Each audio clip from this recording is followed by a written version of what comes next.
தமிழ் சொந்தங்கள் அனைவருக்கும் வணக்கம்.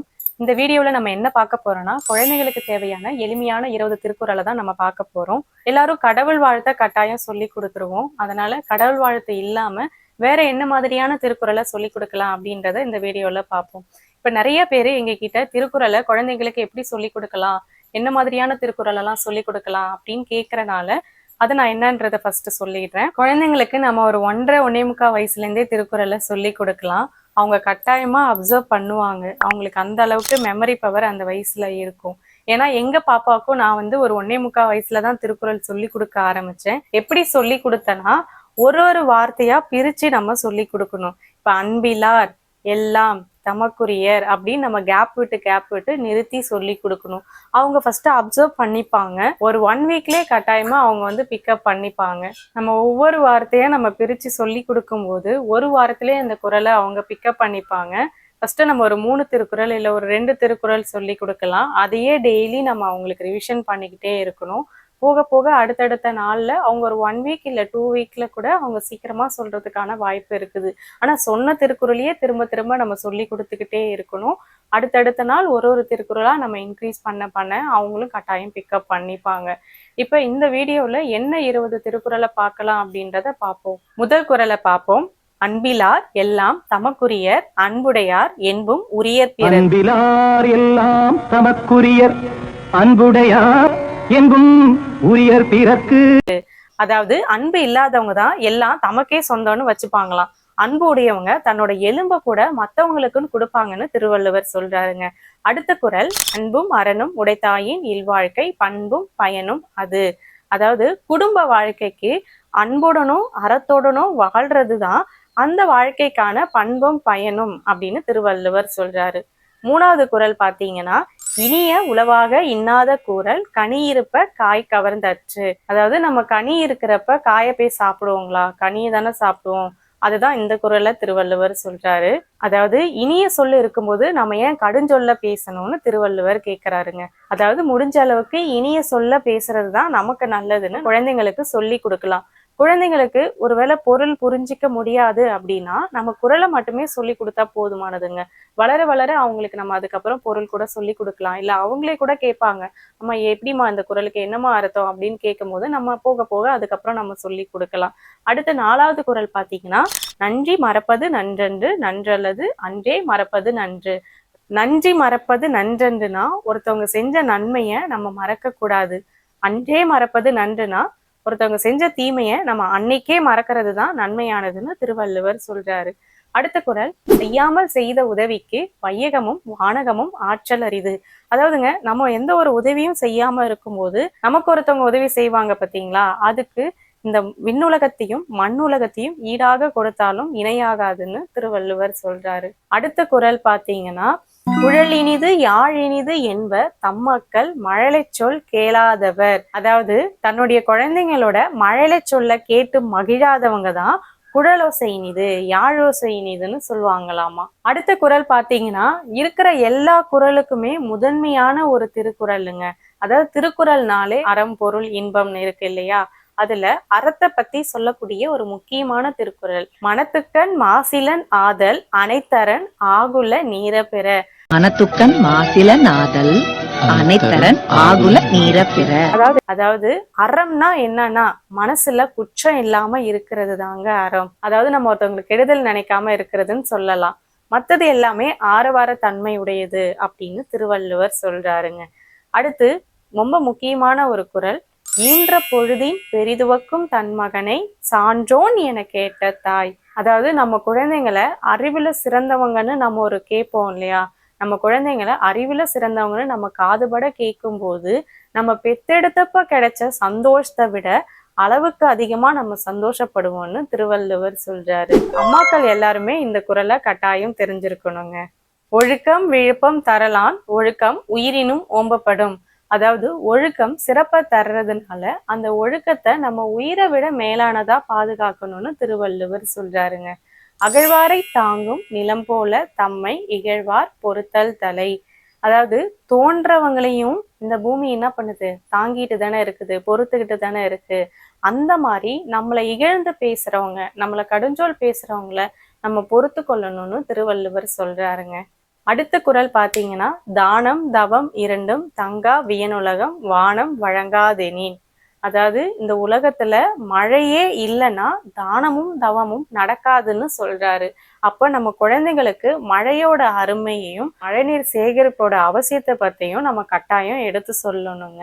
அடுத்த குறள் பாத்தீங்கன்னா, தீயினால் சுட்டப்புண் உள்ளாரும் ஆறாதே நாவினால் சுட்டவடு. அதாவது நம்ம கையில ஒரு தீப்புண் படுதுன்னு வச்சுக்கோங்களேன், அது கொஞ்ச நாள்ல ஆறிடும். அதுவே ஒருத்தவங்க கடுஞ்சொல் பேசினாங்கன்னா அது என்னைக்கும் ஆறாத வடுவா மனசுலே நிக்கும்னு திருவள்ளுவர் சொல்றாருங்க. அடுத்த குறள் பாத்தீங்கன்னா, யாகவராயினும் நாக்காக காவாக்கால் சோகாப்பர் சொல்லிழுக்கப்பட்டு. அதாவது யார இருந்தாலும் நாக்க அடக்கி பேசணும்னு சொல்லுவாங்க, பார்த்திருக்கீங்களா பெரியவங்களா?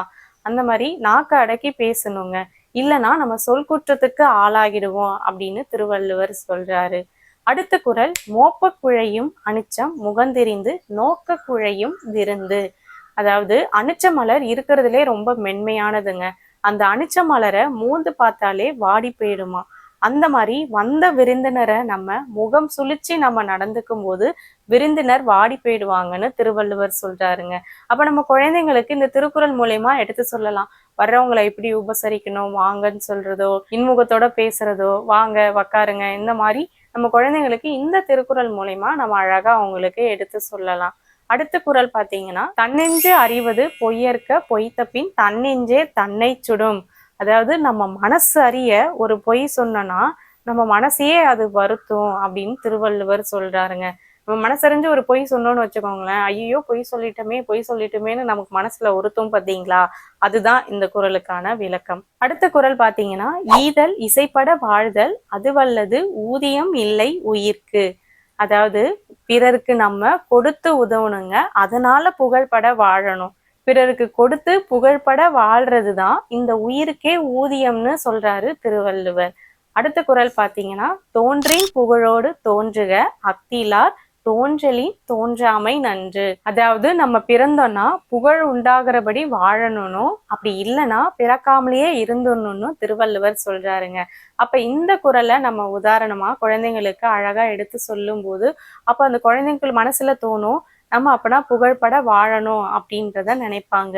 அடுத்த குறள் பாத்தீங்கன்னா, கற்க கசடர கற்பவை கற்றபின் நிற்க அதற்கு தக. அதாவது நம்ம கற்கணும், கற்றதை பிழை இல்லாமல் கற்கணும், கற்று அதன்படி நடக்கணும்னு திருவள்ளுவர் சொல்றாரு. இப்ப தன்னெஞ்சு அறிவது பொய்யற்க பொய்த்த பின் தன்னெஞ்சே தன்னை சுடும். அதாவது பொய் சொல்லாம இருக்கணும் அப்படின்னு இந்த குறள் மூலியமா நம்ம தெரிஞ்சுக்கிறோம் இல்லையா? அப்ப இந்த குறளை நம்ம படிக்கிறோம்னா இந்த குறள் படி நடக்கணும், அதுதான் இந்த திருக்குறள்ல சொல்றாரு திருவள்ளுவர். கற்க கசடர கற்பவை கற்றபின் நிற்க அதற்கு தக. நம்ம கற்றபடி நடக்கணும் அப்படின்றது தாங்க இந்த குறளுக்கான சிறப்பான விஷயம். அடுத்த குறள், இன்னா செய்தாரே ஒருத்தல் அவர் நாண நன்னயம் செய்து விடல். நமக்கு ஒருத்தவங்க என்ன கெடுதல் செஞ்சாலும் நம்ம அவங்களுக்கு நல்லது தான் செய்யணும்னு திருவள்ளுவர் சொல்றாருங்க. அடுத்த குறள் பாத்தீங்கன்னா, கேடில் விழுச்செல்வம் கல்வி ஒருவருக்கு மாடல்ல மற்றையவை. அதாவது அழிவில்லாத சிறந்த செல்வம் எதுனா கல்விதாங்க. கல்வியை மாதிரி ஒரு சிறந்த செல்வம் வேற எதுவும் இல்லைன்னு திருவள்ளுவர் சொல்றாரு. இப்படி எளிமையான 20 திருக்குறள் என்னன்றதை இந்த வீடியோல நம்ம பார்த்தோம். இப்ப இதுவரை திருக்குறளை பொருளோட நம்ம பார்த்தோம். ஏன்னா நீங்க பொருளோட தெரிஞ்சுக்கிட்டீங்கன்னா தான் அந்த குறளை நம்ம எடுத்து சொல்றதுக்கு ரொம்ப எளிமையா இருக்கும். இப்ப கடைசியா நம்ம 20 திருக்குறளையும் என்னன்றதை பார்த்துருவோம். உங்க வீட்டுல குழந்தைங்களுக்கு 20 திருக்குறளையும் சொல்லி கொடுங்க. அன்பிலார் எல்லாம் தமக்குரியர் அன்புடையார் என்பும் உரியர் பிறர்க்கு அன்பும் அறனும் உடைத்தாயின் இல்வாழ்க்கை பண்பும் பயனும் அது. இனிய உளவாக இன்னாத கூறல் கனி இருப்ப காய் கவர்ந்தற்று. தீயினால் சுட்டப்புண் உள்ளாரும் ஆறாதே நாவினால் சுட்டவடு. நன்றி மறப்பது நன்றன்று நன்றல்லது அன்றே மறப்பது நன்று. செய்யாமல் செய்த உதவிக்கு வையகமும் வானகமும் ஆற்றல் அரிது. ஒழுக்கம் விழுப்பம் தரலான் ஒழுக்கம் உயிரினும் ஓம்பப்படும். அகழ்வாரை தாங்கும் நிலம் போல தம்மை இகழ்வார் பொறுத்தல் தலை. தானம் தவம் இரண்டும் தங்கா வியனுலகம் வானம் வழங்காதெனின். குழலினிது யாழினிது என்ப தம்மக்கள் மழலை சொல் கேளாதவர். மனத்துக்கண் மாசில நாதல் அனைத்தரன் ஆகுல நீர பிற. ஈன்ற பொழுதி பெரிதுவக்கும் தன் மகனை சான்றோன் என கேட்ட தாய். தன்னெஞ்சு அறிவது பொய்யற்க பொய்த்தபின் தன்னெஞ்சே தன்னை சுடும். யாகவர் ஆயினும் நாகாக்க காவாக்கால் சோகாப்பர் சொல்லிழுக்கப்பட்டு. ஈதன் இசைப்பட வாழ்தல் அது வல்லது ஊதியம் இல்லை உயிர்க்கு. தோன்றின் புகழோடு தோன்றுக அக்திலார் தோன்றலின் தோன்றாமை நன்று. கற்க கசடர கற்பவை கற்றபின் நிற்க அதற்கு தக. இன்னா செய்தாரை ஒருத்தல் அவர் நாண நன்னயம் செய்து விடல். கேடில் விழுச்செல்வம் கல்வி ஒருவருக்கு மாடல்ல மற்றையவை. மோப்ப குழையும் அனிச்சம் முகந்திரிந்து நோக்க குழையும் விருந்து. இந்த வீடியோ மூலமா நீங்க எளிமையான 20 திருக்குறளை தெரிஞ்சுத்திருப்பீங்க. உங்க குழந்தைங்களுக்கு போட்டு காட்டுங்க. குழந்தைங்களை திருக்குறளை நல்லா படிக்க வைப்போம். தமிழ்நாடு அரசு குழந்தைகள் முற்றோதல் பண்ண வச்சோன்னா 15,000 பரிசாவும் கொடுக்குறாங்க. அதனால குழந்தைங்களை முற்றோதல் செய்ய வைக்கிறதுக்கு நம்ம திருக்குறளை கொஞ்சம் கொஞ்சமா அவங்களுக்கு சொல்லி புரிய வைக்கலாம். இந்த வீடியோ பயனுள்ளதாக இருக்கும்னு நம்புறேன். நீங்க வீடியோ பிடிச்சிருந்தா லைக் பண்ணுங்க, ஃபாலோ பண்ணுங்க, சப்ஸ்கிரைப் பண்ணுங்க. மறக்காம உங்க ஃப்ரெண்ட்ஸ் அண்ட் ஃபேமிலிக்கு ஷேர் பண்ணுங்க. திருக்குறளோடு வாழ்வோம், நல்ல சமுதாயத்தை உருவாக்குவோம். நன்றி.